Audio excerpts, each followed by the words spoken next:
नमस्कार दोस्तों, आप सभी का फिर से स्वागत है दर्पण दुनिया में। मेरा नाम विनोद है और आज आपसे मैं चर्चा करने जा रहा हूँ जनसंख्या नियंत्रण कानून और उसके वाद विवाद के बारे में। जुलाई 2022 में राज्यसभा सदस्य रवि किशन जी ने राज्यसभा में जनसंख्या नियंत्रण बिल पेश किया।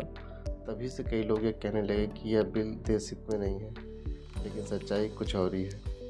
पहले देखते हैं कि जनसंख्या नियंत्रण बिल के विरोध में क्या क्या तर्क है। लेकिन हमारे आसाम के जो सीएम खुल्लम खुल्ला बोल दिया है कि मुसलमान अपने बच्चों को कंट्रोल करे, ये करे, वो करे।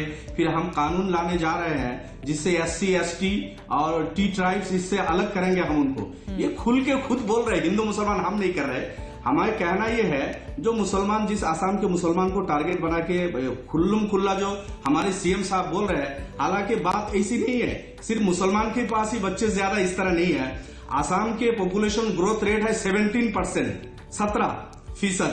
हमारे बाजू में अरुणाचल है जहां का ग्रोथ रेट है 27%। मणिपुर का है आपका 25%। हमारे बाजू में मेघालय है जहां 30%, 29.95 है उनके ग्रोथ रेट। और इन स्टेट में मुसलमान नहीं है, 1-2% होंगे ज्यादा से ज्यादा। 2% से ज्यादा मुसलमान मेघालय, अरुणाचल, मिजोरम, नागालैंड में नहीं है। लेकिन वहां आसाम से कहीं ज्यादा है, वहां ये इशू नहीं है। सिर्फ इनको आसामी में मुसलमान देख रहे हैं। अच्छा, दूसरा मसला यह है कि आसाम में जो सरकार जनसंख्या नियंत्रण कानून जो लाने जा रही है ये सरासर गलत है और ये मुसलमानों को टारगेट किया जा रहा है। और मैं समझता हूँ ये नेहरू जी की एक बड़ी गलती है, क्योंकि नेहरू जी अगर अपने कार्यकाल में 2 बच्चों वाला जनसंख्या नियंत्रण कानून बना देते तो आज ना योगी होते, ना मोदी होते, ना दूसरे लोग होते। हमारे देश में एक फैसिनेशन है कि बेटा पैदा होना, तो फीमेल फिटिसाइड ज़्यादा हो जाएगा, इन्फेंटिसाइड बढ़ जाएगा। और ये बताइए कि फिर जो सेक्स रेशियो है सुमित साहब, 1000 बच्चों पर कितने बच्चियां पैदा हो रही हैं, और उसमें सबसे अच्छा मुसलमानों का क्यों है?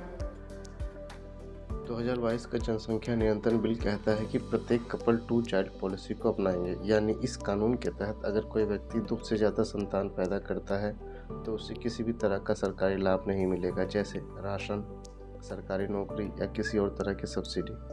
इस पॉलिसी का उद्देश्य शैक्षणिक लाभ, मुफ्त स्वास्थ्य सेवा, बेहतर रोजगार के अवसर प्रदान करना है। आइए जानते हैं कि पुराने कानून क्या कहते हैं। 1969 के declaration on social progress and development का अनुच्छेद 22 यह सुनिश्चित करता है कि कपल को स्वतंत्रता है कि वह कितने बच्चे पैदा करें। जनसंख्या नियंत्रण बिल अनुच्छेद 16 यानी पब्लिक रोजगार में भागीदारी और अनुच्छेद 21 यानी जीवन की सुरक्षा और स्वतंत्रता जैसे संवैधानिक अधिकारों का उल्लंघन करता है। अब देखिए संयुक्त राष्ट्र की रिपोर्ट। संयुक्त राष्ट्र की रिपोर्ट के अनुसार भारत में 140 करोड़ से अधिक लोग रहते हैं। यह संख्या भारत को दुनिया का दूसरा सबसे अधिक आबादी वाला देश बनाता है।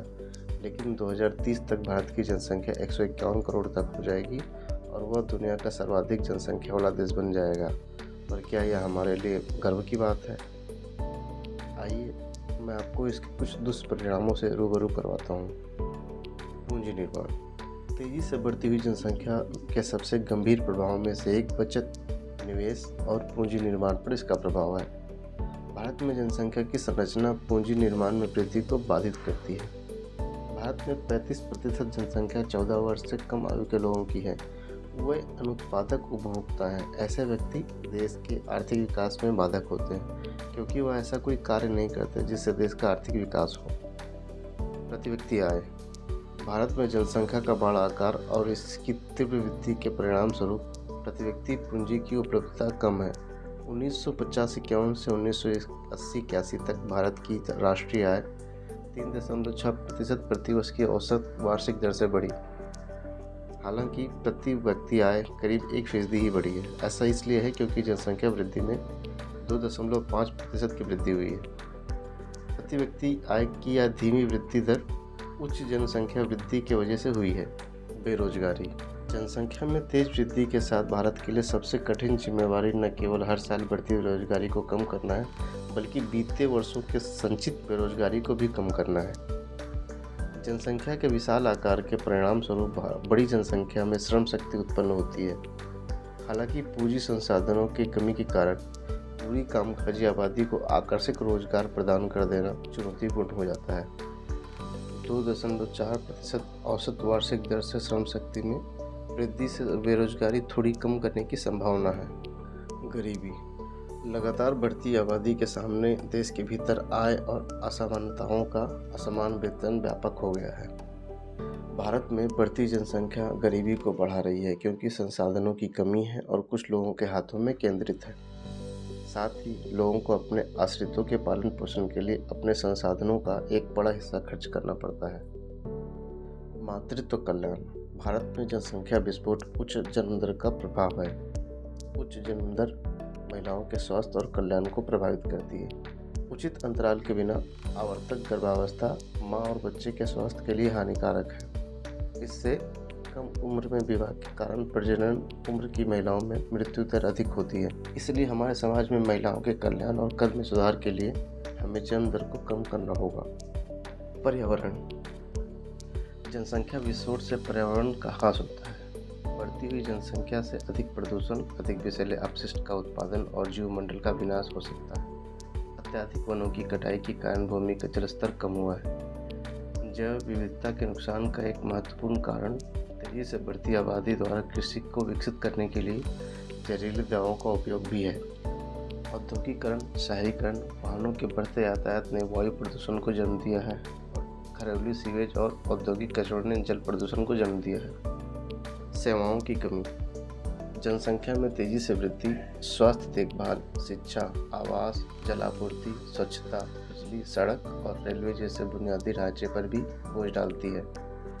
शिशु मृत्यु दर पहले से ही अपेक्षाकृत अधिक है। बच्चों में कुपोषण व्यापक है। वित्तीय संसाधनों की कमी के कारण कई गांव पर्याप्त पीने के पानी और सूखे का सामना कर रहे हैं।